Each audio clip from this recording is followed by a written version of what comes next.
Bueno, bienvenidos a Mas Bernat, benvinguts a Mas Bernat. Aquest va ser un encuentro. Xan, me parece que está otra vez mal esto.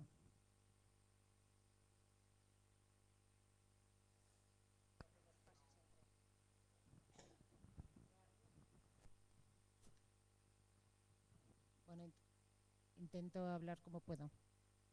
Vale, no sé, que hay eco y entonces es horroroso. Sí, un poco. Bueno, vamos a hablar de fútbol con la revista Panenka. Es una revista que ellos dicen el fútbol que se lee. Tenemos aquí con nosotros a Enrique Vilamatas y a Ramón Lobo y a Aitor, que es el que lleva la revista Panenka. Paso la palabra a ellos, que empieza Aitor, ¿no?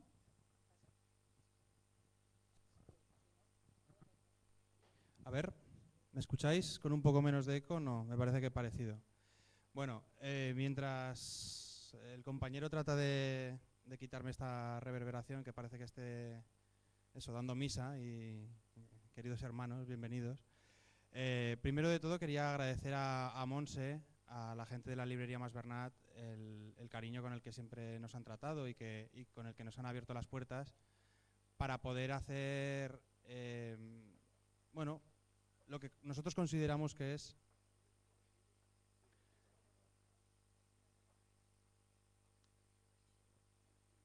¿Podemos?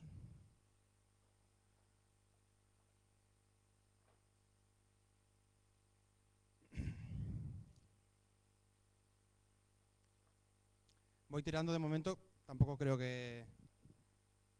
A ver ahora. No, mientras tanto están tratando de solventarlo. Sí.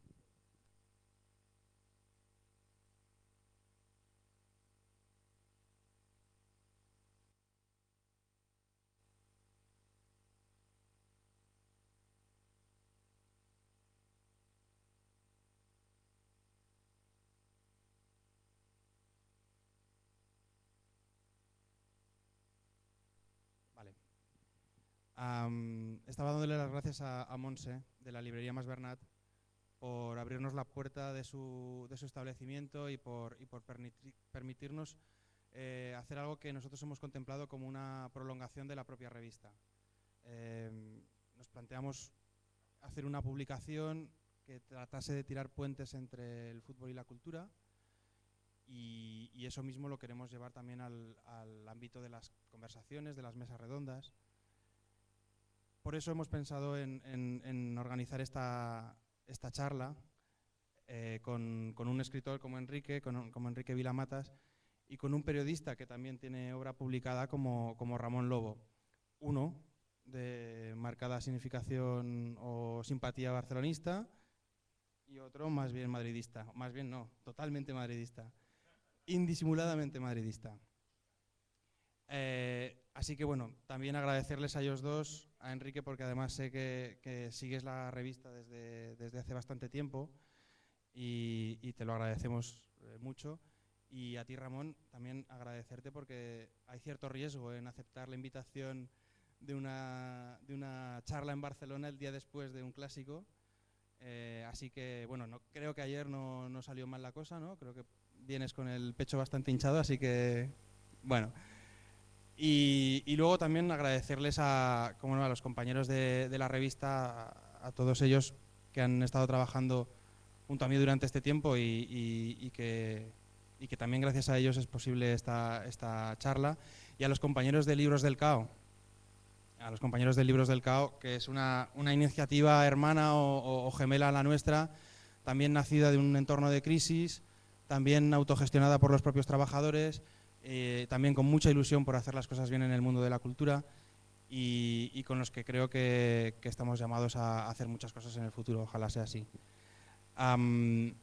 Bueno, Enrique, comenzamos contigo. Además, a ti te quiero agradecer el hecho de que hayas venido... ¿Está mejor ahora? ¿Sí? Bueno, no lo sé. ¿Sí? No sé, es que creo que va a ser complicado. Enrique, en primer lugar, muchas gracias porque sé que además vienes de México. ¿Te dio tiempo de ver el partido de ayer? ¿Y cómo lo viste? ¿Cuáles son tus reacciones al partido de ayer en primer lugar? Bueno, sí, sí que vi el partido. Vengo de México y además en la revista hay un artículo que me ha interesado mucho, Mueran los gachupines, que habla de la influencia española en los primeros pasos de la Liga Mexicana en el año 40, donde habían 3 equipos, el Asturias, el Euskadi y el Club España. Y allí estaba lleno de jugadores de fútbol españoles exilados, que quedaron los 3 primeros en la Liga Mexicana. Por eso les decían mueran los gachupines, porque los detestaban en México como futbolistas extranjeros. Es curioso porque, por ejemplo, habláis en la revista de Miquel Gual. Miquel Gual, que llegó a ser entrenador del Barça, creo brevemente, era un jugador muy famoso en México y concretamente en la ciudad de Puebla, por la que he pasado ahora en un camino, un viaje que he hecho entre DF y Veracruz. Pues en la ciudad de Puebla, que estaba llena de catalanes. Un momento, que vamos a arreglarlo. Un momento. Media parte. Media parte, exacto. Publicidad. Penal. Penalti corte. Hablemos ahora sin micrófono de ayer.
Prueba el micro. Vamos a ver ahora, ¿qué tal? ¿Mejor? Sí, creo que bastante mejor, por lo menos me Pues aprovecho un poco técnico. Enrique, estabas hablando de Puebla y de lo que te había gustado del artículo de Mueran los gachupines. Estaba hablando de Puebla. En mi paso por esta ciudad y donde estaba este jugador, Miguel Gual, al que quizás no recuerde nadie aquí, pero no sé si alguien lo recuerda, puede levantar la mano. Yo lo conocí gracias a mi padre, que lo presentó como un futbolista mexicano, de origen catalán, que viviendo exilado en México había regresado a Cataluña pues a principios de los 60, pues, cuando lo conocí. Como ha pasado más de 50, 60 años, por lo tanto, hago un ejercicio de memoria muy grande para demostrar que ya entonces era del Barça. Tengo el carnet número 3000 de socio, 2500 creo que es, lo he buscado ahora por casa porque lo pago cada año, no lo he encontrado por las prisas al venir, pero lo quería mostrar aquí para que quede clarísima mi ligación con el Barça desde siempre. Les decía a Ramón que no me voy a echar al público encima, sabiendo que aquí hay mayoría, supongo, barcelonista. Él me ha dicho que puedo hacerlo en un desafío, por lo tanto, las espadas. Bueno, mi padre era facha, militar, franquista. Yo ya lo padecí en la educación. Mi casa era un cuartel. Mi padre murió ya hace muchísimos años. Y yo, la verdad es que todo lo que él defendía, yo me puse en el otro lado. Si tú eras católico, yo no soy católico. Si tú eras de derecha, yo soy de izquierda. Excepto una cosa, en Madrid. No sé por qué, porque yo debería ser del Atlético de Madrid, pero no soy del Atlético de Madrid, me ahorra mucho sufrimiento en mi vida, pero soy de Madrid. Todo porque me llevó a ver un partido Sevilla-Real Madrid, que creo que empataron, yo debía tener 7, 8 años, y cuando vi a esta gente correr, yo soy de esto. Entonces, no sé qué película se decía que uno puede cambiar de todo, hasta de sexo, de bueno, políticamente hay muchos cambios, es más que de sexo, quizás si hubiera más cambio de sexo que de ideología política no sería mejor. Uno puede cambiar de todo, de mujer, de hijos, de ciudad, de todo, pero lo que no puede cambiarse. Esto lo decía la película argentina aquella, donde se ve todo mucho. Se juzga al asesino por su vinculación con él. No sé, yo nunca he dimitido de mi afición al Madrid. En Madrid es más fácil ser del Madrid que en Barcelona, pero ser del Madrid dentro de la radiación del país es muy complicado porque está lleno de gente del Barça y del Atlético de Madrid, en realidad de antimadridistas que disfrutan con cada gol contra el Real Madrid. Yo tengo un grito en la redacción que hace mucho que no lo doy, que es un grito mucho más provocador que decir que soy del Madrid aquí en Barcelona, lo voy a contar, que es cada vez que marca alguien contra el Barça, yo grito gol de España. O sea, yo en realidad no soy español, yo nací en Venezuela, mi madre es inglesa, mi padre era español, yo no tengo mucha vinculación. Pero teníamos un compañero de comisiones del comité que siempre lo decía como gran internacionalista. Se murió, entonces yo le di ese grito para fastidiar. Y mis dos grandes éxitos con ese grito fue que llegué a gritar un gol del Atlético de Bilbao contra el Barça con gol de España. Y después de la final contra el Arsenal, grité también gol de España, pero muy fuerte. Y el director adjunto, el que está haciendo ahora la lista de los seres, que ahora puesto con este grito, me dijo, pero ¿cómo puedes gritar esto si el Arsenal es un equipo inglés? Mi madre es inglesa, y no soy de la. Pero también puedo decir que en la época de Cruyff disfruté con el equipo, iba por Bosnia haciendo información y también iba repartiendo insignias del Real Madrid, hacía apostolado, pero tenía poco que hacer con aquel equipo del Dream Team. Y ahora tenemos la mala suerte del segundo Dream Team, que yo creo que es mejor que el primero, con Guardiola. Yo creo que terminó una época y esta segunda versión del segundo Dream Team parece que no termina de fluir, pero creo que sigue siendo un equipo muy muy bueno. Y ayer el resultado, pues yo estuve en un campo por primera vez en mi vida gracias a Panenka, ahí rodeado de gente, se me escapó lo del penalti, o penalti, quizás no sea. Y la verdad es que me gustó mucho el campo y incluso pues el grito de independencia, pues yo que no tengo nada de catalán, pues sentí también con muchas ganas de gritar independencia. No sé de qué, no sé contra quién sí sé, pero no sé muy bien dónde vamos a acabar todos, pero no me gusta nada el país en el que me encuentro. Enrique, ¿tú has tenido la experiencia de vivir un clásico en el Bernabéu también? Bueno, en el año 58, con muchísimo miedo. En 1958 fui muy cerca del palco del general Franco con mi padre y recuerdo básicamente que estaban todos los ministros de Franco en el famoso palco que sigue siendo el palco de Aznar, etc. Y en ese palco, muy cerca, me acuerdo exactamente de mi padre, yo tenía 8 años, pero me dijo, porque fui totalmente inocente, ¿no? Me dijo, ni se te ocurra mostrar ningún grito de júbilo si marca el Barça. Si marca el Barça, quédate inmóvil. Y comprendí perfectamente a qué se refería. Sí, recibí la orden y la llevé a rajatabla. Marcó el Barça y me quedé inmóvil. Pero la sensación de terror, de estar en un territorio verdaderamente enemigo, la tuve aquel día. Quizás aquel día fue el día que la experimenté por primera vez. Quizás deberías volver porque hemos cambiado mucho. No, yo siempre con mis amigos, que tengo amigos de todas las ideologías, pero tengo más amigos de izquierdas, entendía por qué yo era del Madrid. Esta historia. Y realmente del Madrid hay gente muy diversa. Y el equipo del régimen en realidad fue el Atlético de Madrid, que era el Atlético de la aviación y ganó muchos títulos. En Madrid le cambia toda la suerte con Di Stéfano. Y bueno, ya sé que hay un problema con Di Stéfano en el Barça y en Madrid. Pero hay un libro delicioso de Rey González, de Libros del Caos, que lo recomiendo a los que sois muy del Barça, porque el libro se dedica al español. Pero en realidad no habla del español, sino desmonta al Barça. Dice que el Barça siempre fue un equipo franquista y que todo esto se lo ha inventado Martín Montalbán y 4 amigos que escribieron la historia del Barça como un gran equipo antirrégimen cuando era el equipo que era más antirrégimen al principio de la España. Bueno, da igual. A mí me gusta el fútbol me gusta mucho, no me gusta ir demasiado a los estadios, voy a veces al Bernabéu porque invito a un amigo de la infancia que tiene varias entradas y pues a veces me invita, y no me gusta mucho el ambiente, no me gusta que la gente insulte, no me gusta que la gente insulte al equipo rival. Bueno, al equipo rival se le puede insultar, pero por ejemplo cuando van a cambiar a Andrés Iniesta, pues no me parece normal que el estadio le grite, me parece un gran jugador, un buen estadio debería aplaudir a este tipo de jugadores. Lo mismo aquí, si mañana retiran a Ozil, por ejemplo, es un jugador que creo que se debe aplaudir. Nunca me ha gustado esto, no me gusta la gente que grita, no me gustan los gritos de puta Cataluña o puta Barça. Ayer escuché gritos de puta Madrid, y bueno, puta parece ser que es un término bastante extendido. No me gusta el sentido de tribu. Pero también recuerdo ese primer día en Sevilla-Real Madrid, cuando todo el mundo rugía, no sé si estaba Franco, pero esa sensación de marabunta, fuera de control, de tribu, es algo que no me hace sentir a gusto porque a mí no me gustan las tribus. Yo soy un poco como Groucho Marx, si hay un club con dos tíos como yo, pues me daré baja.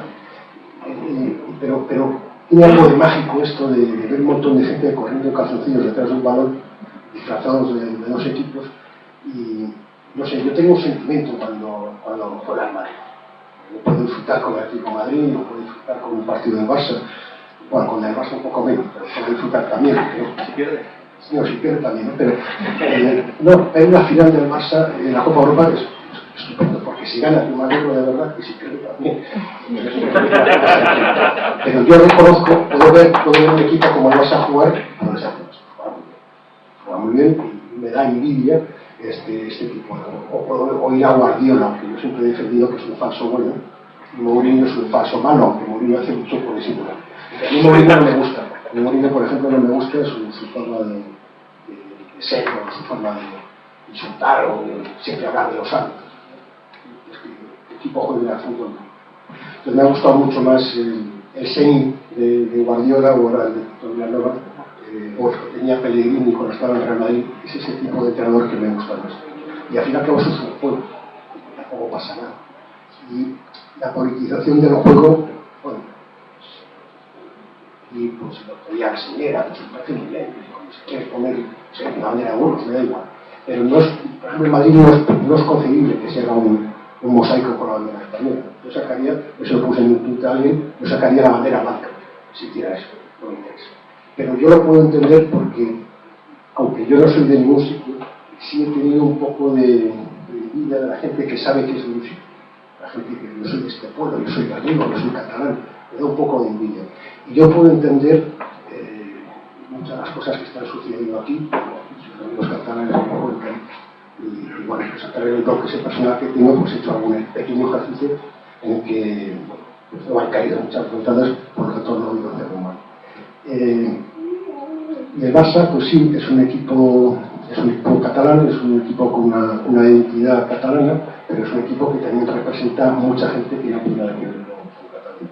Pero cada momento histórico es cada momento histórico, y la historia hay que medirla con periodos mucho más largos que ahora.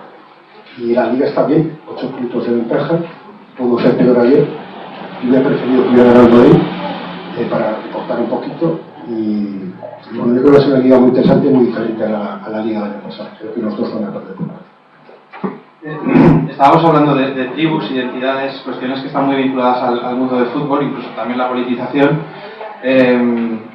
Hace unos meses un autor inglés nos comentaba que ese peso que había tenido la identidad, la representatividad de los clubes de fútbol de una determinada parte de la ciudad, de un determinado sector de población o de una determinada filosofía política, estaba perdiendo peso en aras de la globalización. Es decir, ahora quizá originariamente Boca fue el equipo de los pobres de Buenos Aires y River el de los millonarios, pero eso está perdiendo cierto peso cuando ahora mismo cualquier persona en cualquier parte del mundo puede ver un partido de Boca contra River, y eso se está diluyendo de alguna manera, esa identidad se está diluyendo, aunque él decía que cuando vamos al campo nos gusta seguir recreando esa identidad antigua, que probablemente viene de principios del siglo XX, que es cuando surgen las rivalidades deportivas, Y no sé si eso también pasa con el caso del clásico, o por contra, John Carlin, por ejemplo, lo decía hace poco en El País, por contra, el clásico realmente sigue representando dos maneras diferentes de ver no solamente el fútbol, no solamente el deporte, sino prácticamente la política, la vida. No sé si estáis de acuerdo con la teoría de que este peso de la identidad se está perdiendo, o con que el clásico sigue manteniendo. Digamos que el fútbol y la sociedad evolucionan o cambian y van cambiando. El campo del Barça ha sido el reflejo siempre de una realidad concreta. Ha ido pasando por, ahora está en la realidad en la que está. Lo que reflejaba ahí el campo es la realidad que teníamos, no está manipulada, sino que es la que hay. Por lo tanto, hace 10 años pues había otra. Hace 2 podría haber habido la de la gripe aviar, porque sería la gente con pañuelos tapados, porque yo iba por el mundo y veía mucha gente con el pañuelo tapado. Era una moda mediática que después se desvaneció como otras. Es decir, que el campo del Barça siempre ha reflejado su tiempo y lo que la sociedad dice. Las tribus, desde luego, a mí me molestan mucho. Pondré un ejemplo. Hace muchos años, los famosos 2 ligas de Cruyff que se ganaron en el último minuto en Canarias. Yo estaba en el campo del Barça las 2 ocasiones, y las 2 se repitió una cosa que a mí me pareció muy significativa de lo que es la masa, el comportamiento de la masa. Al saber que habíamos ganado el campeonato de liga en el último minuto, nos abrazábamos, saltábamos y celebrábamos fantásticamente bien ese éxito colectivo. A los 5 minutos la gente ya no sabía qué hacer, porque ya cuando te has saltado y lo has celebrado, que es lo que... A partir de ese momento había que inventar algo para continuar celebrando, y era cuando pensaron en el Madrid y empezaron a insultar al Real Madrid, y el campo acabó insultando al que había perdido. No sé qué eslogan. Ahí me pareció signo, digamos, de que había perdido lo que yo entiendo que es la celebración en sí. Por ejemplo, el modo de celebrar los goles actualmente no me gusta, porque a mí me gustaba, fiel a mi infancia, el modo de celebrarlos, por caso, no por deferencia a ti, sino por lo que me parece un modelo de Estefano. Y Estefano lo celebraba levantando el puño. ¿Qué significa? Pues que era no hacía así los golpes en el pecho, como Cristiano Ronaldo, entenderéis, sino era un gesto sobrio, es decir, he marcado yo, punto, se acabó. Era una celebración íntima consigo mismo, porque había marcado el gol, y no cargada descargada por completo de vanidad. Esa era una celebración sobria, la celebración que uno hace para sí mismo, que es la que cuenta. Todo lo demás, ya la venganza del otro se ha jodido, todo eso ya es víctima de querer ir más allá del aburrimiento, porque falta imaginación simplemente. Por lo tanto, los comportamientos de la masa siempre derivan hacia la tontería. En este sentido, Flaubert ya lo decía, la masa siempre ha sido estúpida, y hay 4 o 5 o 5.000 que son los de siempre, que piensan de otra forma, y esos han estado siempre, y no se les ha hecho caso. Yo creo que la globalización ha cambiado un poco. Evidentemente, si tú miras esos equipos, hay gente de todos los países, entonces es distinto. Pero yo creo que cuando tú miras una camiseta no estás viendo un individuo dentro de la camiseta, estás viendo la camiseta. Y sigues teniendo esa identificación. Pero lo que sí es muy divertido, por lo menos a mí me ha servido mucho, es saberse los nombres. Por ejemplo, en Bosnia, cuando la guerra de Bosnia, digamos, por ahí pasábamos controles bosnios, croatas y serbios, saber que los equipos y la gente que jugaba era muy importante. Tú llevas a un control croata y decías, Prosinescu, muy intentado, o Zucker, ¿no? Llevas a uno serbio y yo siempre decía Raoviancic, no les encantaba. Y Bosnio, Mejocondro, que jugó en la Real Sociedad. Después vas a África, por ejemplo, en la época del Barça, en la época de Ronaldinho, pues toda África era de Barça. Todo el mundo tenía el gesto de Ronaldinho. Y hubo un partido que ganó Barcelona en el Bernabéu 0-3, que lo vieron unos chicos que habían sido exguerrilleros en el norte de Liberia. La mitad iban vestidos con la camiseta del Madrid y la otra mitad iban con camiseta del Barça. Pero cuando acabó el partido, los que llevaban la camiseta del Madrid se la quitaron y se hicieron del Barça. Porque si te ha tocado ser pobre, no vas a ser el rival de un equipo pequeño. Entonces, esta gente del tercer mundo tiene la ventaja de poder cambiar de equipo, así que estar esclavizado porque tu padre te llevó a un partido a los 7 años. Y te encuentras, yo de Atlético de Madrid creo que vi una vez a uno, del Valencia vi a uno Sierra Leona en el norte y a una camiseta falsa de Baraja. O sea, pero fuera de eso, todos son del Madrid o del Barça. Ahora yo supongo que habrá más gente del Madrid de lo que había hace 2 años, pero todavía estará más o menos empatado. Pero sí es curioso, y es una de las cosas que me molesta de Mourinho y de algunos jugadores, es la proyección que tienen estos jugadores en los niños, en los comportamientos. Entonces, bueno, es un jugador que se tira, un jugador que exagera, un jugador que insulta, o un entrenador que insulta. Yo creo que son malos ejemplos. Y siempre me han gustado los jugadores con cabeza, los jugadores que, pues, como Xavi Hernández, como Iniesta, como Raúl o como Casillas. Y los jugadores que no tienen cabeza, a veces, por mucho talento que tengan, como Guti, yo creo que es uno de los jugadores con más talento que ha pasado por el Madrid, pero como era completamente idiota, creo que lo sigue siendo, pues se ha perdido ese talento.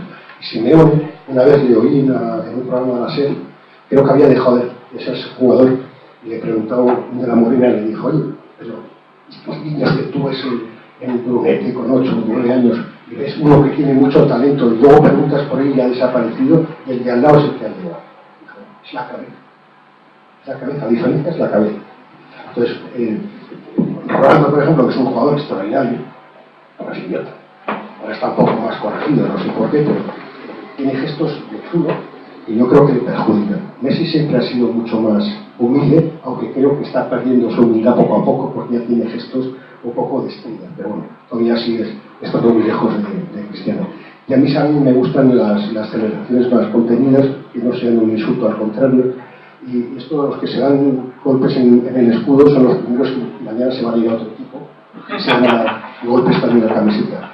Luego los equipos, hablabas del Boca y el River, en Sevilla, por ejemplo, tienes al Betis y al Sevilla. Siempre ha sido el Sevilla el equipo pijo y el Betis el equipo más gol, y es mentira. El equipo más pijo es el Betis. El Betis tiene la franja pija y la franja pobre.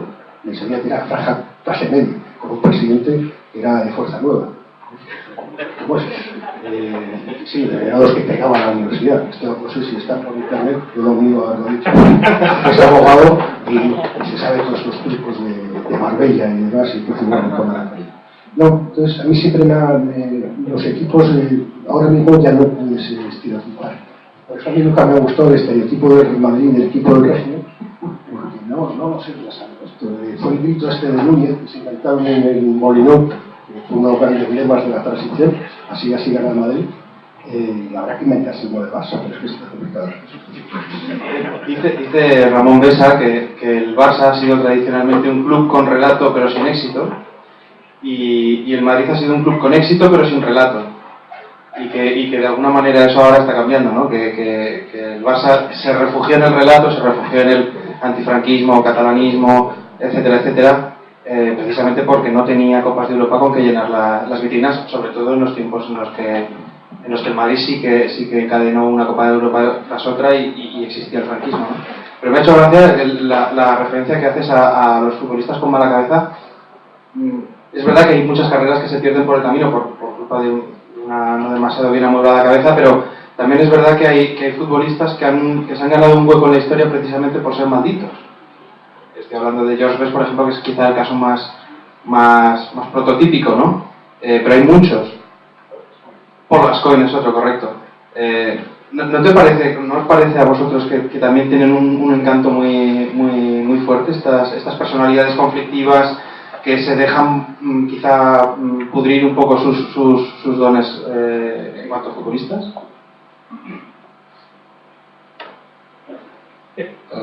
Vamos a ver. Hay jugadores que organizan todo un equipo, como Schuster, y no son inteligentes. Esto para mí ha sido un misterio siempre. Bueno, tampoco es un misterio grande, pero un tipo que sabe organizar todo el juego, sin embargo no muestra facultades especialmente inteligentes. Pasa también con la escritura, es decir, para ser narrador, y eso lo sé bastante a fondo, no es necesario ser inteligente. Para escribir ensayos, por ejemplo, más. Pero para contar historias hay que tener el talento de saber contarlas, pero no necesariamente cabeza. Es decir, y en el fútbol pasa lo mismo, hay grandes organizadores de juego que no han sido, no es el caso de Stefano, que es no solamente muy inteligente, sino que es un tipo, un gran humorista, ¿no? Un tipo que cuenta historias geniales. La historia de su secuestro en Venezuela, precisamente, su país, por cierto. Porque además yo pasé por tu pueblo y me acordé de ti precisamente porque vi el nombre de tu pueblo y acababa de leer la biografía en un libro tuyo. Me pareció extrañísimo ver tu pueblo. Luego me dijiste que era el pueblo de al lado, pero es igual. Era tu pueblo. Creo que me lo dijiste porque conté que era una plaza al sol, no sé si te acordarás. Bueno, en fin. Me he perdido porque he perdido la cabeza como Schuster. No sé organizar este coloquio. No, me vengo a referir, por ejemplo, a figuras como Maradona, que quizá gozan de un estatus especial precisamente por haber sido malditos, ¿no? Por haberse dejado perder. Y por esa mítica que rodea a Maradona de qué hubiera pasado si Maradona se hubiera cuidado, qué hubiera pasado si Maradona se hubiera rodeado de la gente adecuada. Quizá probablemente hubiera sido más que Messi. Messi va a ser más que Maradona, o apunta a que va a ser más que Maradona, pero parece que le falta ese punto que sobre todo en Argentina tiene Diego casi de deidad. Si los perdedores son muy divertidos, literariamente son muy divertidos cuando lees una novela y te encuentras que hay perdedores mucho mejor que un ganador. Estamos hartos de ganadores, ¿no? Por ese telediario y todos son ganadores, sobre todo cuando hay las elecciones. No sé, a mí me gustan sí los perdedores, me gustan un poco los antihéroes. En el fútbol, no lo sé. Maradona sí es un jugador que podría llegar a... Hay 5 grandes que nadie discute, que son Pelé, Stéfano, Maradona, Messi, pero yo esperaría que acabara su carrera para situarle en qué escala del Olimpo. Y después es muy difícil comparar etapas, porque la orientación es distinta, otras cosas distintas, pero sin duda Messi va a estar en ese grupo. Maradona podía ser indiscutiblemente el mejor, pero no sé, el partido Nápoles, la mafia, la droga, la bebida, ha sido un mal ejemplo, y a pesar de eso, pues sigue estando en ese Olimpo. A mí me gusta más el ejemplo de Stéfano, creo que es un jugador con muy mala leche, en cuanto a esfuerzo, y es un jugador que supo mantener ser un ganador sin pasar a ser un imbécil. Pelé no tengo tanta memoria de Pelé, solo recuerdo aquel balón que tiró, que se llama el famoso gol de Pelé en centro del campo, que no fue gol, y creo que era contra la República Checa. Bueno, no tengo tanta memoria tampoco de Stéfano, excepto lo que he visto. Yo nací en el 55, pero que nací para el fútbol del 62, 63, pero sí, claro, así lo recuerdo. Y es un jugador que yo personalmente me da mucha rabia, a pesar que podía haber sido muy grande. Después hay otra serie de jugadores que podían haber estado ahí, que por razones, no sé, determinadas no están, como Francesco, que es el jugador que más le gustaba a Messi, me parece. Zidane es otro grande, Beckenbauer jugaba más atrás, Cruyff está en ese segundo peldaño, digamos, del Olimpo, que es verdaderamente grande. Pero no sé, a mí, hablábamos el otro día, jugadores de estos que con 8 o 10 años o incluso con más apuntan a que van a ser grandes estrellas y luego se pierden. Y jugadores inteligentes en el fútbol, no sé, supongo que lo sabrán. Pardeza, en Madrid, era el único que leía. Ahora creo que es Xavi Alonso, que también es el único que lee. No sé igual a los demás, ya tengamos esperanza. Entonces es muy difícil porque no sé quién fue Benito y comentó que cuando llegas a un equipo y te encuentras con chavales de 20, 22 años que ganan una pasta, que tienen tratamiento de estrellas de rock and roll, donde tienen un montón de mujeres, supongo que también hombres, que estarán ahí enloquecidos, pues es muy difícil que tú puedas mantener la cabeza en su sitio y no los trabajos del entrenador. No sé, yo en el fútbol no me fijo tanto los malditos. Prefiero pensar que el maldito siempre es el árbitro. Y la verdad es que el de ayer hizo algunos méritos, no porque creo que se equivocara, sino por los aspavientos y esa forma de disfrutar tan autoritaria. Que esto también es el famoso yo soy yo y mis circunstancias. Es decir, unas preguntas por hablar de identidades. Si cada uno de nosotros, en lugar de nacer donde ha nacido, hubiera nacido, pongamos por caso, en China, seríamos nosotros mismos, pero achinados. Es decir, habríamos tenido unas circunstancias diferentes, y ese es uno de los grandes misterios de la vida, que nunca sabremos nunca cómo habríamos podido ser nosotros, pero en otro lugar, ¿no? A veces cuando veo en un supermercado una niña china adoptiva, pienso, esta niña estaba dirigida quizás para ser una cosa y va a ser otra porque habla catalán, ¿no? Es decir, que las circunstancias es muy misterioso lo que nosotros podríamos ser. El caso de Maradona, las circunstancias fueron decisivas para él. Él llega a Barcelona acompañado del cojo. El cojo se llamaba Sister Paler, ¿no? Sister Piler. Lo dijo Leino Herrera. Dijo, está bien que venga Maradona, pero viene con el cojo. Y se refería, naturalmente, a que el cojo era un pájaro de mal agüero. Es decir, el día en que el señor Casals decidió visitar a Maradona, porque dijo, tenían que anar a que bon noi que ha arribat aquí a Barcelona y está solo, se dirigió a la casa de Maradona, creo que vivía por arriba, ¿no? Entre Alves, que claro, Maradona en la casa no es que estuviera solo, sino que había pues más que la casa de Berlusconi, digamos, para entender. Y el señor Casals tuvo que marcharse un poco aterrado ante lo que acababa de descubrir. Pero es que eran las circunstancias. Quizás a Maradona no le convenía el señor Casals ni Barcelona, aquel mundo de Núñez. Y habría podido ser un mejor jugador si no se hubiera encontrado con el señor Casals. Aquí son las circunstancias también a veces las que mandan. Sí, estoy de acuerdo, por ejemplo, yo nací en Venezuela por casualidad, sobre todo porque estaba mi madre ahí, si no lo hubiera tenido difícil. Yo no tengo nada que ver con Venezuela, excepto que nací en un pueblecito que se llama Lagunillas, que es un pueblo petrolero, y con 4 años y medio, 5, me trajeron aquí. La versión oficial de la familia era que había caído el dictador, llegaba la democracia, y mi padre trabajaba en la SEU, y no era muy popular en esos tiempos, entonces se vino. Pero en realidad había otra versión que, bueno, esa era la versión que la oficial es que yo tenía asma y vinimos para que no me muriera. Luego mis abuelos que vivían en Londres, aunque eran franceses, en el sur de Inglaterra, querían que me quedara a estudiar ahí. Yo siempre he pensado eso, si me hubiera quedado a estudiar en Inglaterra, yo habría ido en inglés de la leche, escribía en inglés, con lo cual me daría igual el héroe del país, por ejemplo. Podría trabajar para el New York Times o el New Yorker o cualquiera. Mi vida me cambiaría mucho si hubiera manejado un inglés perfecto. Lo extraño sería que serías tú, ahí sería el gran misterio, serías tú.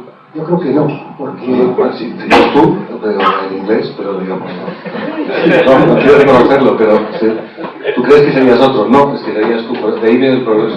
Bueno, misterio. Yo soy muy en contra de los... Si Maradona se hubiera cruzado contigo aquí en Barcelona en la época, seguro que sería ahora un santo. No, yo hubiera acabado mal. Como prefieras. As you like it, ¿no? Sí, los rojos, la droga, sobre todo los de Nápoles, tienen mucho peligro. No, yo lo que creo que sí te determina mucho las circunstancias. Yo, por ejemplo, creo que me he hecho muy en contra de mi padre, con el que he mantenido una guerra toda mi vida. Incluso ahora, hace 25 años que se murió, yo sigo en guerra de alguna forma. Sigo guerra contra cualquier exceso de autoridad, cualquier representación de la autoridad me pone nervioso. Cualquier pensamiento único me pone nervioso. Quizás si hubiera estado alejado de mi padre, que hubiera estado estudiando en Inglaterra interno, lo hubiera hecho de otra forma. Quizás pues, sería un imbécil completo, mucho más de lo que soy. Sería otra persona. Si hubiera nacido chino, pues chino ya te cambia un poco la visión también. Hubieras nacido como eres, pero en China. Yo creo que, no sé quién dijo que uno es como hasta de donde estudia el bachillerato o algo así, ¿no?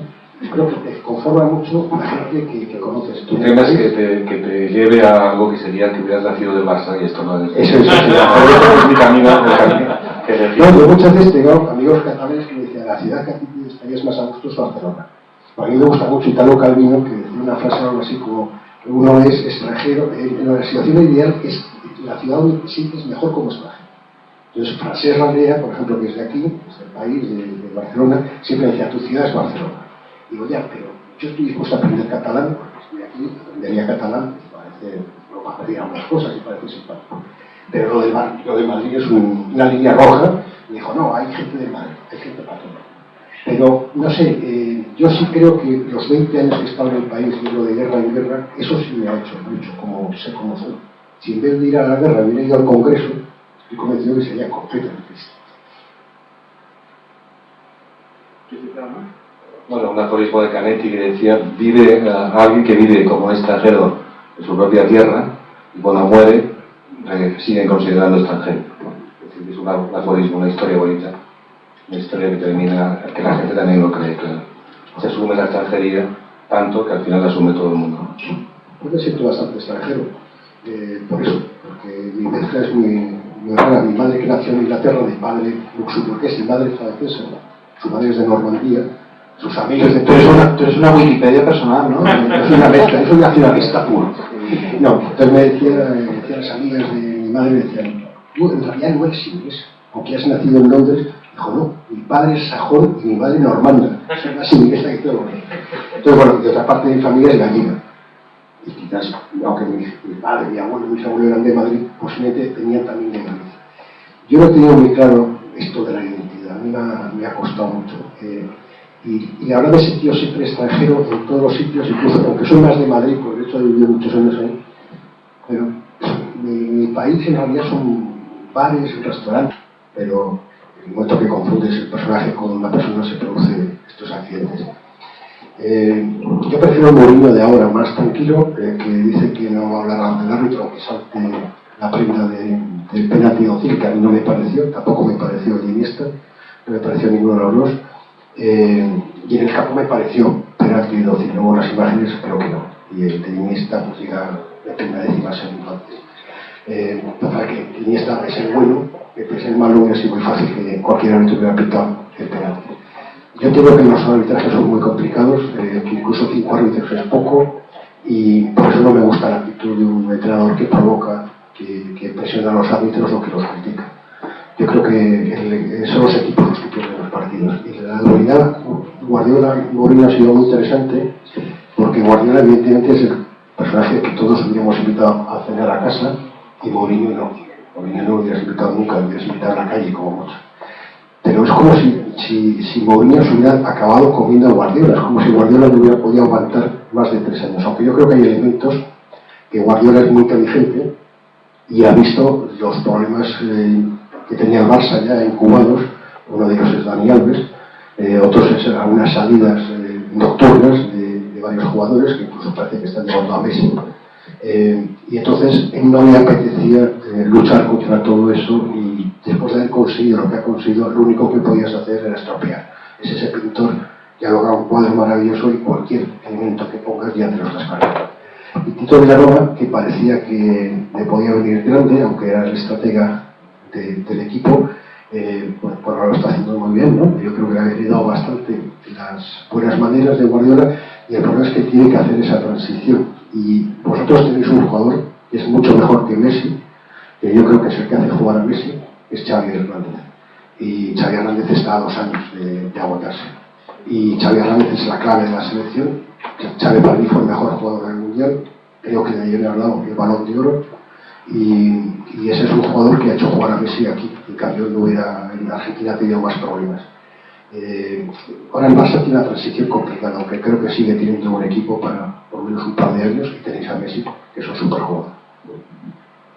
Creo que la transición complicada también puede tener al Real Madrid cuando no tenga la marca Mourinho, porque no hay un programa de ningún tipo, mientras que el Barça teóricamente tiene un programa.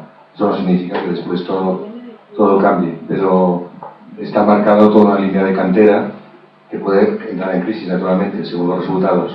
Pero en Madrid es más peligroso la partida de Mourinho porque es una marca y él es el Real Madrid, es decir, en estos momentos es el Real Mourinho, y después sí que va a ser más complicado reorganizarlo. Eso es lo que intuyo, vamos, y todo el mundo creo que debe venir.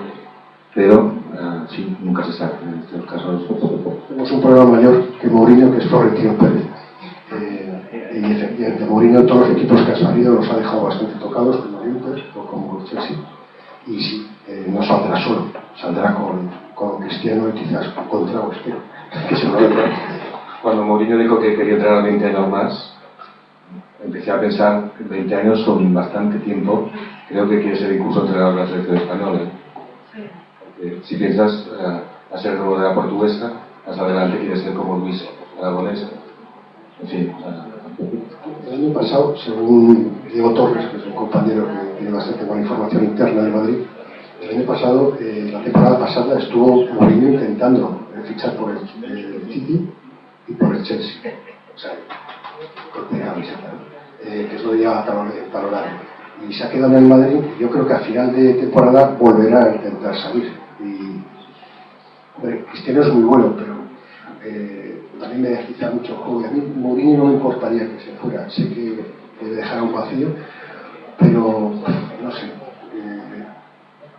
a mí es un tipo de entrenador que no me satisfacía. Aunque este año ganemos la Europa, lo que sea, bueno, me alegraré mucho, pero prefiero un entrenador como Pellegrini, que el año que ficha por el Madrid le quitaron en el último minuto dos jugadores fundamentales, Sneijder y Robben. Y protestó y ahí le condenó Florentino. Y a este hombre le han dado todo. Es un entrenador educado, su tipo juega bien, como el Málaga, como Villarreal, como el Pellegrini, y me hubiera gustado que le hubieran dado los nombres que tiene Mourinho para hacer un centro de campo sin Essien, Quireira y Xabi Alonso ahí, como el otro día contra el City. No sé. Hablábamos de Mourinho, hablábamos de Guardiola. Vosotros que ya tenéis unos cuantos partidos y temporadas en las espaldas, ¿recordáis un momento de crispación Barça-Madrid como el que se vivió, sobre todo en aquella temporada hace dos años, los que coincidieron el partido en el Bernabéu, la final de Copa del Rey, los dos enfrentamientos de Copa de Europa, y que parece que ahora, por ejemplo ayer, se perciben notas de distensión, ¿no? ¿Tú que has sido corresponsal de guerra? Sí. Yo prefiero partidos como el de ayer, porque creo que son dos grandísimos equipos con grandes jugadores, y prefiero un comportamiento como el de ayer o el de la Supercopa. Me parece que son comportamientos más... No sé, yo recuerdo Guruceta, no sé si os acordáis el árbitro famoso Guruceta, que se provocó bastante tensión, y hubo otro anterior, Rigo, que también creó bastante tensión. Hombre, esta tensión es buena, está alimentada, está Barça, Real Madrid, siempre tiene que haber este tipo de cosas, porque si no, no es divertida la competición. Y ahora, no sé el camino que vais a tomar, pero claro, dice Rosell, no, nosotros si nos vamos nos quedaremos en la Liga Española. Bueno, habrá que ver.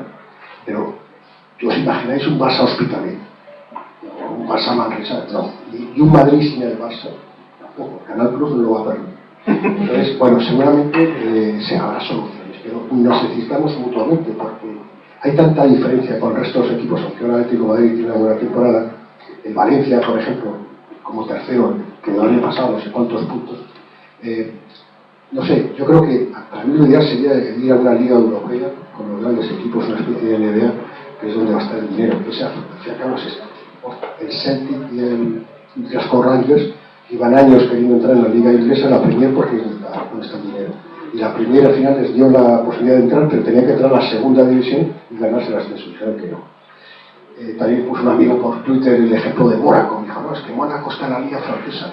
Mónaco no caben dos estadios, no puedes hacer una liga ahí. O sea, lógico, tiene que estar en la liga francesa. Pero seguramente se buscará algún tipo de acuerdo si llegara esa situación. Porque igual tardáis un poco y aquí quitarse al Rajoy y tener otro tipo de escenarios encima de la mesa. Pero yo creo que es necesario esos dos equipos, es necesaria esa rivalidad, ¿no? Se aburrirían muchísimo.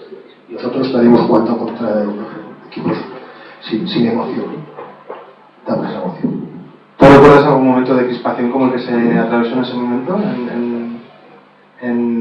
Con Mourinho y con Guardiola dando aquella rueda de prensa en el Bernabéu. Que había tanta rabia, alguna entrada y tal,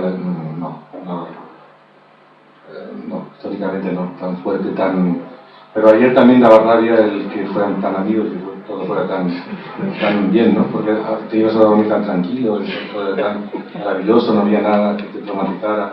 A la mañana siguiente te despertabas y no recordabas casi el resultado.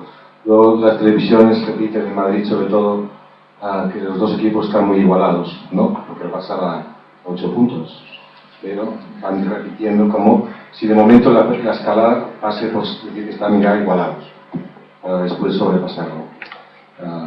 Y no me parece que sea normal, estando a 8 puntos de Real Madrid desde luego, y faltándole al Barça toda la defensa ayer entera, Álvarez, Piqué, Puyol y Navidad. Por lo tanto, hay como la consigna de decir que ya son iguales. No está claro porque la Liga va adelante del Barça, notablemente. Ahora, lo digo porque realmente la tranquilidad de ayer era tremendamente aburrida. Esa felicidad cuando vi que Sergio Ramos saludaba cariñosamente, ¿no? Ahí está. ¿Algo estamos haciendo mal? Sí, es el final, ¿no? Siempre quedaban 2-2. Es que yo creo que Mourinho ha partido de dos ficciones en crear esa tensión. La primera fue el partido del Inter, el famoso empate. Yo creo que si se hubiera hecho ese partido 10 veces, 9 todo hubiera sido a favor del Barça. Entonces, se cree que sea la forma de ganar al Barça. Y la segunda ficción fue el 5-0. Entonces él pensó, si juego con los buenos, me van a meter 5-0. Y yo creo que es mentira las dos cosas. Es decir, que si juegas con los buenos, perderás a veces 5-0, pero otras veces igual puedes ganar. Entonces, es el recorrido que ha tardado el equipo psicológicamente para sentirse igual al Barça. Yo creo que ese recorrido lo hace el año pasado cuando gana la Liga y lo que concluye un poco la Supercopa. Y el partido de ayer lo que hace es mostrar que ese equipo ya se siente igual. La cosa es que evidentemente en títulos todavía hay una diferencia, en los últimos años, y hay una diferencia de puntos obvia. Pero bueno, veremos al final de la temporada. Llevamos un rato hablando de fútbol y han salido conceptos antihéroes, perdedores malditos, superación, enfrentamiento, etcétera, que son conceptos también muy propios pueden llegar a ser conceptos muy propios de la literatura. Y nosotros una de las cosas cuando empezamos a hacer Panenka que más nos chocó es por qué tradicionalmente aquí en este país, en Cataluña, en España en general, existe una relación tan extrañamente complicada entre el mundo de la literatura o el de la cultura en general y el del fútbol. Y cuál de los dos mundos ha mirado con más recelo al otro, ¿sí? el del fútbol a la cultura o el de la cultura al fútbol. Y bueno, un poco, por ejemplo, Enrique, tú eres un ejemplo de comunión entre ambos mundos, ¿no? Tú siempre has dicho que nunca te has ocultado, siempre has reconocido que te gusta el fútbol, que sigues con pasión al Barça. No sé si en algún momento se te ha planteado esa duda de por qué un mundo miraba con desprecio al otro y por qué quizá en Inglaterra o incluso en Argentina sí existía una tradición de literatura futbolística que aquí en España no existía. Sí, bueno, todo esto lo normalizó ese gran periodista que fue Vázquez Montalbán, ¿no? Que realmente supo normalizar algo que yo veía en el estadio mismo. Yo me acuerdo que iba al Camp Nou y en los entreactos, los intermedios, había una tertulia intelectual en tribuna constituida por Vázquez Montalbán, por Javier Pradera, por Jorge Arralde, por un sinfín de personalidades del mundo cultural español que además no hablaban del partido.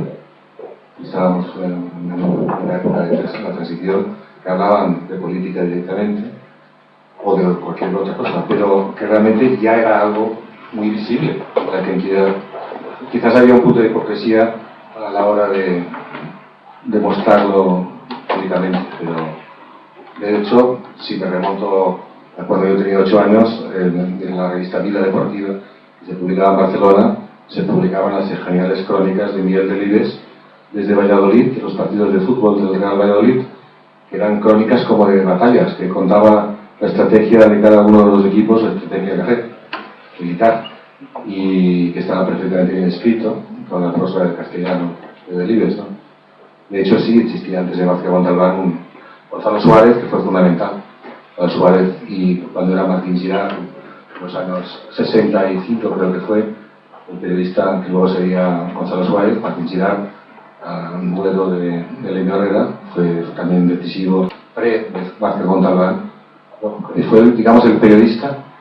Yo recuerdo que lo leía en el Noticiero Universal, que no sabía ni quién era, claro, pero que porque pronto hablaba de fútbol, pero con una gracia distinta de la habitual, que era como de rutinaria. Es como los futbolistas que hacen declaraciones que generalmente siempre dicen lo mismo, no quieren decir nada. Siempre hay un futbolista como Mascherano en el Barça ahora, que es argentino o por lo que sea, dice algo más. Pues en el caso de Martín Girard era sorprendente porque no es que fuera exactamente literario, pero era un periodista distinto. Y él cambió la literatura deportiva. Para mí fue clave, evidentemente, Martín Girard, Gonzalo Suárez, el mismo. Después vino Vázquez Montalbán, evidentemente. Yo de literatura no puedo hablar mucho porque solo he escrito una novela y se vendió poco. Lo poco que se vendió me compré, o sea que bueno, o alguna canción que se vendió menos todavía. No, pero, por ejemplo, Segura yo creo que cambia un poco también la forma de escribir de deportes, de fútbol, y me parece muy interesante porque la prensa deportiva yo creo que se anticipa al mundo de la prensa general en dos cosas. Segura, por ejemplo, te enfrentas a contar algo que la gente ya ha visto. Ha visto en televisión, en el campo, o ha oído en la radio, o ha visto las imágenes. Y al día siguiente tenía que leer una crónica de algo que tú ya has visto.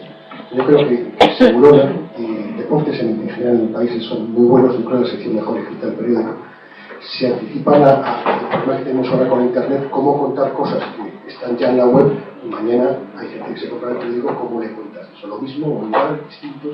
Una crónica política, por ejemplo, si alguien ha tenido la paciencia o la locura de seguir un debate en el Congreso, ¿cómo lo cuentas al día siguiente? Y el segundo elemento, yo creo que la prensa deportiva ya no va tan adelantada a la prensa general, es que la prensa deportiva, los 4 diarios que hay principales, han perdido por completo la objetividad y se dedican a vender ilusión, se dedican es algo que tú vas a comprar al día siguiente y compras tu prejuicio. El Marca, el AS, el Sport, un deportivo con distintos grados que también tienen guías, pero en general son periódicos que no buscan la objetividad. No sé quién ha costado 40 millones, tú haces cifras para aumentar el precio de un jugador que acaba en Madrid. El Madrid lo baja a 30 millones. Y no se busca contar la verdad, se busca agitar. Esto se está trasladando un poco a la prensa general, donde tú vas a comprarte La Razón no, porque es un producto humorístico, que sale todos los días, que ya está denunciado en los tribunales por la revista Mongolia, por usurpación del espacio humorístico, pero bueno, que compras a veces, esta emergencia vecina en pena, ¿no?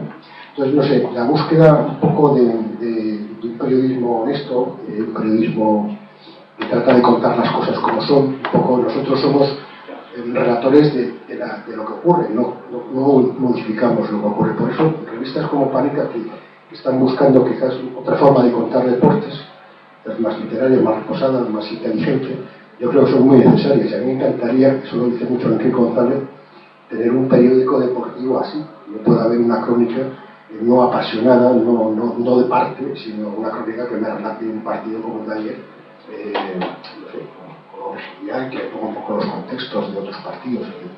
Esto lo hemos perdido, y las dos cosas esenciales del periodismo es el contexto y la jerarquización de las noticias. Entonces, lo único que nos hace imprescindibles ante el lector, porque el lector ahora tiene muchísimo para elegir en Internet, pero lo que no tiene es gente preparada bajo una cabecera que pasa por unos filtros éticos para decirle, mira, esto es más importante que esto, y este es el contexto de lo que está pasando, por ejemplo. La sección de deportes del país es independiente, esto es lo que hace que sea tan interesante, independiente en todos los sentidos. Y en el caso de Panenka, por ejemplo, es genial este reportaje sobre este futbolista argentino, Salinas. Se titula La caída de Europa. Y Salinas fue un futbolista famosísimo, opacado por la llegada de Maradona a Boca Juniors. Hoy olvidado, pero lo genial de este tipo que tiene 58 años, que vive solo en un piso en Caballito, un barrio de Buenos Aires, es que no hace nada. A mí me interesa mucho este aspecto. Y dice, no tengo teléfono, no quiero, fue famosísimo, solo, si no hubiera sido por las circunstancias, dice, no tengo teléfono, no quiero hablar con nadie y que nadie hable conmigo. La gente está muy pelotuda, se toma la vida muy a pecho. ¿Y qué es la vida? No sé. ¿Qué es? Nada, nada es la vida. ¿Listo? Fantástico. Es un tipo que ha sido famosísimo, Maradona le quitó la fama y ahora no hace nada. Y este es un reportaje que aparece en esta revista que es Panenka, que a quién se le ocurre entrevistar a Salinas, que además dice que no tiene teléfono ni quiere hablar con nadie, y habéis hablado con él, ¿no? Buenísimo. La tirada es muy interesante, no sé, no soy Maldini, este loco que anda viendo todos los canales de fútbol, Maldonado, el canal Plus, pero yo a veces me he encontrado con alguna retransmisión argentina y a mí me choca mucho el lenguaje de los locutores. Es un lenguaje riquísimo, es un lenguaje de palabras que hemos perdido. Por ejemplo, me acuerdo una que se me quedó grabado, es que ellos no dicen, este se emborrachó de balón, dijo, se engolosinó. Entonces dice, bueno, un día habría que ver un partido de estos con una libreta y apuntar todas estas frases maravillosas que se han ido perdiendo, o los nombres que le ponen a los futbolistas, ¿no? Entonces yo creo que América Latina, volvemos un poco al periodismo, quizás porque han tenido ya las crisis antes, o porque ya han tenido tantas crisis que les da igual, pero yo creo que ahora es un sitio muy potente también de periodismo, de publicaciones nuevas en Internet, muy interesantes, como The Clinic en Chile, que hay una sociedad que está muriendo, mientras que aquí da una sensación de una sociedad que está como atontada. Y se reflejan en todo, en el lenguaje, en la actitud ante la vida, en el periodismo, en la universidad.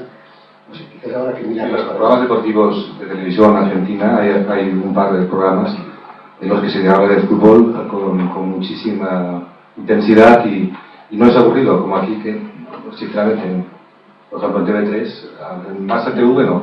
Barça TV son todavía casi amateurs en el buen sentido de la palabra y a menos, pero en TV3 es algo totalmente, como diría yo, encarcarado, ¿no? Menos mal que se ha ido Pichi Alonso, pero continúa todo encarcarado. En cambio, en estos programas de televisión argentina hay un diálogo inteligente porque además hablan del partido y hablan de las jugadas y las estrategias. No están por lo que rodea al fútbol, sino por el fútbol mismo. Sí, pero estábamos hablando de eso, de lo que nos rodea al fútbol, que muchas veces hace más rico el fútbol, ¿no? Y que hay por ahí una frase que dice que no es tan interesante el boxeo como las historias que hay sobre el boxeo, sobre boxeadores, sobre gente vinculada al mundo del boxeo. No sé si eso ocurre también con el mundo del fútbol, y tú, por ejemplo, comentabas, y tienes un libro, el que ha aparecido en Libros del Cao, La autopista de Grozny y otras historias, ¿no? En la que tú hablas de muchos aspectos contextuales, tangenciales al fútbol, pero que lo convierten al fin y al cabo en un fenómeno de masas global, que es lo que es, ¿no? No sé, cuéntanos, porque a mí me parece que es muy, muy enriquecedor el hecho, por ejemplo, lo comentabas tú antes, ¿no? De Rangers y Celtic. Bueno, Rangers y Celtic es un partido entre 22 tipos, pero también es un enfrentamiento entre dos comunidades, no solamente en Escocia, sino sobre todo en Irlanda del Norte. Y son este tipo de detalles los que en muchas ocasiones enriquecen al propio deporte. Sí, evidentemente los católicos y otros protestantes, y la historia de los protestantes en Irlanda del Norte pues no es la mejor historia de Irlanda. No sé, yo creo que sí, el fútbol es global y no sé hasta qué punto todas esas historias se pasan. Los futbolistas todos tienen historias, los perdedores tienen historias mejores, seguramente los clubes tienen historias, hasta las aficiones. Y habláis, creo, de inmigración y de la cantidad de niños que hay aquí en Europa que han venido detrás de un sueño. Estos niños africanos que están viendo, por ejemplo, en las televisiones, es curioso, soy de Radiona, yo recuerdo la última vez que había pizarras con los partidos puestos, como si fuera el Canal Plus, ¿no? A las 7:30, no sé qué, todos robados, claro. Entonces, todos esos niños que ven esas teles y ven, por ejemplo, a Eto'o, cuando juega el Barça, aquella frase genial que tuvo, correré como un negro para vivir como un blanco, pues evidentemente ellos piensan lo mismo, que eso puede ser una vía de llegada a Europa y una vía de éxito. Supongo que podría pasar hace años con los toreros. Bueno, toreros aquí no se puede decir, me parece. Bueno, el otro día Mongolia, la revista, decía que hay corridas clandestinas en los sótanos de las casas, ¿verdad? Y Mongolia lo recomiendo, es una revista humorística que está teniendo bastante éxito.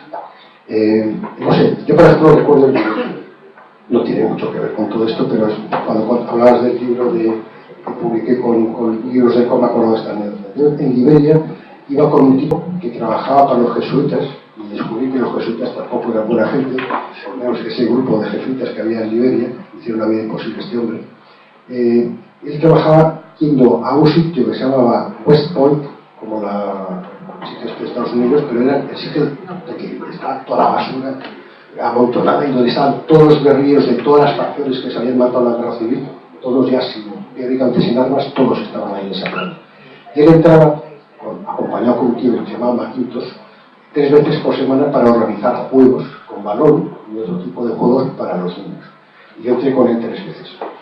Entonces, era una forma que a través de los juegos de enseñar que hay unas normas que hay que cumplir, que son iguales para todos, y que es una forma también de socializarse, para que en algún momento esta gente te acepte y un día te pregunte o te diga cuáles son sus problemas y tú puedes ayudar. Porque para ayudar a alguien, por ejemplo en Afganistán, es muy útil preguntarle qué necesita. No llegar ahí, tirarle 5.000 bombas y decirle, necesitas esto, les ayuda. En Liberia, yo estaba jugando ahí con los niños, y de repente pues, un niño me dijo que me quería tirar penaltis. Entonces yo me puse en la portería, que eran unos tubos oxidados, no había red ni nada, una playa llena de excrementos y de cristales. Yo me puse ahí, el primer penalti entró por toda la escuadra izquierda.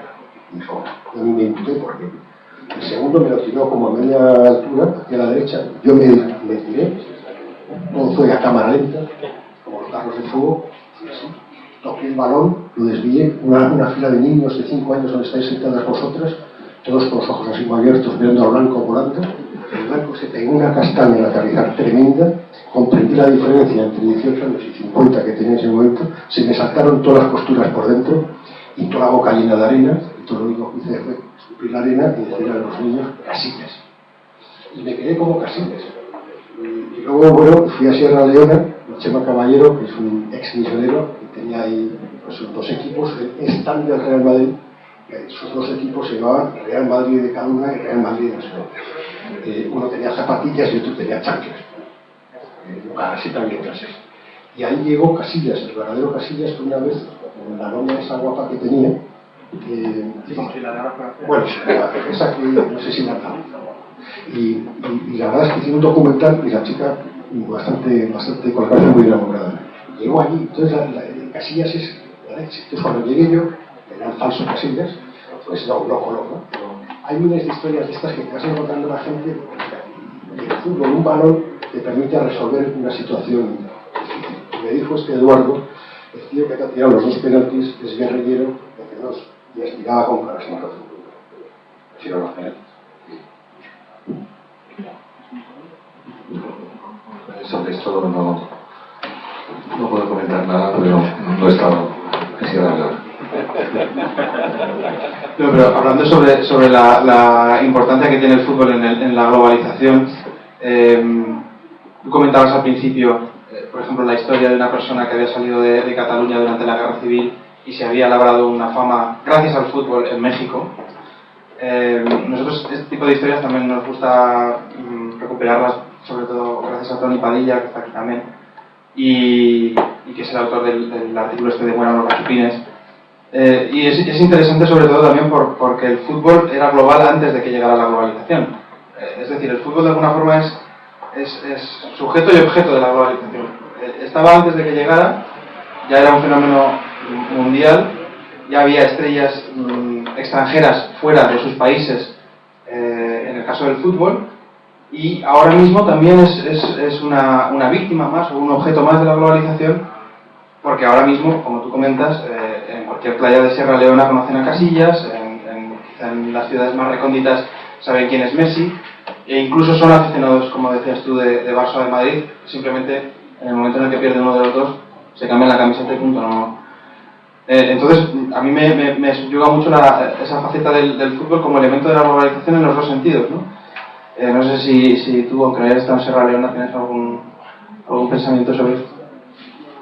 Ahora sigo igual, pero pero estoy en Sierra Leona y no sé qué decir. Bueno, que en Estados Unidos no funciona esto, únicamente esto. El día del 2-6 del Barça, yo estaba en Nueva York y intenté comunicar mi entusiasmo lógico, porque me enteré de golpe el resultado. No sabía, me dijeron el resultado al mediodía, era al mediodía, la noche aquí, ¿no? Intenté comunicarlo a la gente y nadie comprendía nada, me hablaron del rugby, tratando de explicarme que ellos también sentían algo con el rugby. Ahí es donde falla la comunicación. Y me acuerdo un viaje a Marruecos de hace muchísimos años, que el lazarillo marroquí me dijo Sadorní Rifle Torres, ¿sabes? Dice que era de Barcelona. Y entonces, evidentemente, funcionaba un poco toda esta acción de fútbol. A ti, en cambio, en los Balcanes no sé si en los Balcanes o en el Cáucaso, te funcionó un llavero como casi salvoconducto, ¿no? Un llavero de, no sé si del Madrid o del Barça, ¿cómo fue esa historia? Una historia mucho peor, que es el que da, como dijera el título del libro, que es el autostopista de Grozny, que voy con mi conductor. Bueno, no era mi conductor porque mi conductor decidió no ir ese día porque quería ir a Grozny, yo vivía fuera de Grozny, y quería ir a Grozny cuando estaban bombardeando los rusos y dormir ahí. Entonces este me dijo que el capó estaba capó. Entonces me presentó otro tío que era un señor muy mayor que me dijo, pues te puedo llevar yo por $500. Como pagaba el país, y en esos momentos no había problema, pues dije, pues me da igual, y nos fuimos a Grozny. Entonces, cuando íbamos con mi traductor ruso que me había puesto Pilar Benet, que parecía un espía, y este señor mayor que tenía el Moscovich rojo, que no salía a la puerta izquierda, para recordar, y íbamos ahí, cogimos a un tío que hacía autostop en un sitio donde no había nadie, donde estaba un avión dando vueltas, que parecía que nos iba a bombardear, donde estaban tirando la artillería contra Grozny, cogimos a este tío en autostop. Entonces, cuando se enteró que yo era español, gritó, Barça, Stoichkov. Entonces yo le dije, ¿te haces el Madrid ahora mismo? Te bajas del coche. Entonces el tío, claro, se hizo de Madrid. Inmediatamente cambió y se hizo de Madrid. Luego supongo cuando se bajó el coche se hizo de Barça otra vez. Esto se lo conté una vez a Javier Folk, que era un periodista del Curama del País, me dijo, pero soy un cabrón, ¿cómo dijiste eso? Era una broma, no sé qué. El tío me dijo eso, estoy como Barcelona, todos somos del Barça. Y en un refugio que dormí, una señora, bueno, lo curioso es que ninguno era checheno. Los que dormían en el refugio todos eran rusos olvidados o ingusetios o gente de otras nacionalidades del Cáucaso. Todos los chechenos habían ido al sur con sus familiares. Entonces esta señora, al final de hablar toda la noche con ellos, me dio recuerdos para doña Sofía. Y le dije, bueno, pues haré lo que pueda. Y que no estaba muy de acuerdo con su posición ante las pieles de animales. Nunca supe si es que ella está a favor de las pieles o está en contra. No me quedó muy claro. Pero también ahí tuvo una anécdota muy divertida. Era diciembre, era enero, frío tremendo, bajo cero. Y un tipo me contó su gran tragedia. Es que él le gustaba el hockey sobre hielo. Y toda su vida no había podido ver los partidos tranquilos porque a su mujer estaba todo el rato dándole el coñazo para que ponía el partido. Se divorció. Dijo, bueno, ya voy a poder ver el fútbol, el hockey tranquilo, y empezó la guerra. Y se quedaron sin. Estaba ahí con sus partidos de hockey sin verlo. Otro que tenía la cara de Chernenko, que parecía el viejo comunista, que se había escapado a los pisos superiores que estaban sin paredes para poder bañarse o meterse en el baño, como había agua. Y eran historias individuales increíbles donde a mí me llamó mucho la atención esto del hockey y cómo en una situación así uno se acuerda de esas cosas. Recuerdos a la reina Sofía, como si aquí todos habláramos con ella. En mi caso, en una ciudad perdida de los Andes, venezolanos, en Mérida, a la que hay que llegar un avión, hay que ser especialista para bajar hasta la ciudad de Mérida, en el último hotel de las afueras de Mérida, casi plenamente en el desierto, en un sitio donde no esperas encontrarte a nadie, había aquí un congreso literario y de repente los del congreso me avisaron de que se hospedaba en el mismo hotel el árbitro argentino que expulsó a Zidane en la final del Mundial, Francia e Italia. Entonces, y me dijeron, es un intelectual. Entonces se estableció una cita con él para que conversáramos. Y fue horrible porque yo acudí a la cita, saludé al árbitro que expulsó a Zidane, la última persona que te esperas encontrar en el mundo, y le dije, bueno, yo quisiera, porque no sabía que tenía que hablar con él, le dije, quisiera preguntarle qué se siente al ser árbitro y quitar la final de un mundial. Me dijo, che, qué pregunta, qué poca altura de la pregunta. Me hundió, de modo que inmediatamente tuve que preguntarle por Borges, y dije, ¿me interesan los tigres de Borges? Y la cosa se calmó. Pero bueno, lo cuento para tener alguna aventura que contar. Era un árbitro un poco antipático. Bueno, no sé si tenéis alguna pregunta o César, si tenemos alguna a través de Twitter, algún comentario. Más que nada porque se está acercando ya el momento de cerrar esta charla. ¿César? ¿No? ¿Alguien de los presentes? Una sencilla, ¿no? Es muy extraño ver que hay una revista de fútbol, ¿es únicamente de fútbol la revista? ¿O es de deporte? Pero que tiene esa pátina intelectual. Yo pregunto, ¿se vende? ¿Tiene éxito? Es una buena pregunta esa. Bueno, se vende, sí, está aquí y la puede comprar por 5 euros. Si se vende lo suficiente o no, bueno, de momento estamos aguantando el tirón y creo que para una aventura como esta es bastante. Llevamos solo un año y de alguna forma nuestro planteamiento se escapa bastante de lo que es la industria, al menos lo que ha sido la industria hasta ahora de la comunicación. Los propios socios de la empresa, pues hemos tenido que hacer una empresa, somos los trabajadores, somos los periodistas y estamos todavía pues aprendiendo a lidiar con mafias como las distribuidoras, como los kioscos, gente muy simpática que son supongo que mucho peor que los guerrilleros de Sierra Leona o los de Chechenia. bueno, ahí estamos. No sé si tenéis algún otro comentario bien para Enrique, bien para Ramón, con respecto a todo lo que hemos estado comentando. A mí hay una frase que me gusta bastante y no sé si la compartís, que creo que es de Javier Marías, que habla del fútbol como el retorno semanal a la infancia. Y de alguna forma tú has estado hablando de tu padre, tú, Enrique, también nos has contado historias vinculadas con el tuyo. Quizás es el momento en el que se nos marca fuego, ¿no?, futbolísticamente, y como decías tú, se nos marca fuego también en otros sentidos, pero en esos otros sentidos sí que podemos ir cambiando, ¿no? Y en cambio futbolísticamente es muy raro que haya alguien que llegue a una determinada edad y se cambie de equipo. ¿Seguís considerando el fútbol eso como un retorno, como una recuperación semanal de ese espacio que era la infancia? Nunca no lo había pensado, pero ahora que lo dices, sí. Bueno, es que es de Javier Marías. Sí, bueno, es que Javier Marías nunca me lo había dicho. Pero sí es cierto, yo creo que hay una serie de elementos que están en la infancia muy curiosos. Por ejemplo, siempre me ha sorprendido la nieve. Cada vez que nieva todo el mundo se pone como muy contento, todo el mundo nieva. Y yo recuerdo mi primera reacción con la nieve, creo que tenía 6 años, acababa de llegar a Madrid, había nevado, me tiré a la nieve y me quemé. Y yo recuerdo, aunque esto igual interiormente es una porquería y Enrique me va a matar, pero yo recuerdo el arranque de 100 años de soledad, cuando dice que Aureliano Buendía le lleva a conocer el doctor en su llamamiento, se acuerda del día que su padre le llevó a conocer el hielo. Yo me acordé de esto de la nieve y dije, coño, es verdad, si algún día yo tengo unas décimas segundos antes de morirme, seguramente la nieve va a estar ahí seguro. Y el fútbol es cierto que tiene algo que ver con la infancia, no sé, a mí yo me siento a gusto cuando veo un partido, sobre todo en casa, que no oigo los gritos estos de la gente hooligan que va alrededor, me gusta, y el periódico me encanta. O sea, me acuerdo antes estaba Raúl Cancio, que era el jefe de fotografía, que se pasaba toda la tarde el domingo diciendo barbaridades, en todo sentido políticamente incorrecto. Veíamos todos los partidos gratis sin pagar, encima nos pagaban por ahí. Eran tiempos muy bonitos en esto del periodismo. A mí me gustan, por ejemplo, los toros, y es raro que me gusten los toros, pero lo que ocurre es que iba de niño con mi padre.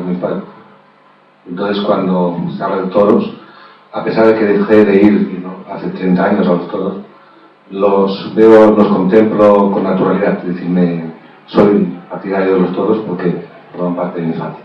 La frase de Javier Marías es muy acertada, pero tiene un problema, que sería que hace con las mujeres, porque las mujeres se han incorporado al mundo del fútbol mucho más tarde, y ahí es donde falla, digamos, no es completa. Quizás se acerca mucho a nuestra realidad, no tanto a la de las mujeres que se han aficionado al fútbol ahora. Que yo sepa, vamos, porque en el campo del Barça recuerdo un público muy masculino, ¿no? Y además mira a las mujeres incluso aburrían, además, ¿no? Con los toros tengo la situación inversa. Nunca he ido a una corrida y no me gusta, pero tampoco estoy ni en contra ni a favor. Mi madre, en cambio, cuando llegó a España, le encantó los toros y se quedó en España por los toros, incluso llegó a torear. Yo creo que tuvo un rollo con el Viti ella dice que no, pero bueno.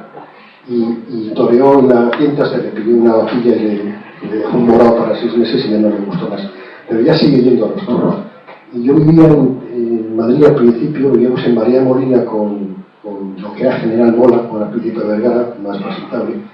Y yo recuerdo venir por aquel boulevard y la gente escuchaba las radios, y como los toros no estaban lejos, y a veces cuando iba a Franco pasaba por delante de la casa, oías eso, asalto, manetilla, no sé qué, no sé cuántos. Y después en mi casa vivía Ángel Luis Bienvenida, y yo quería ser torero.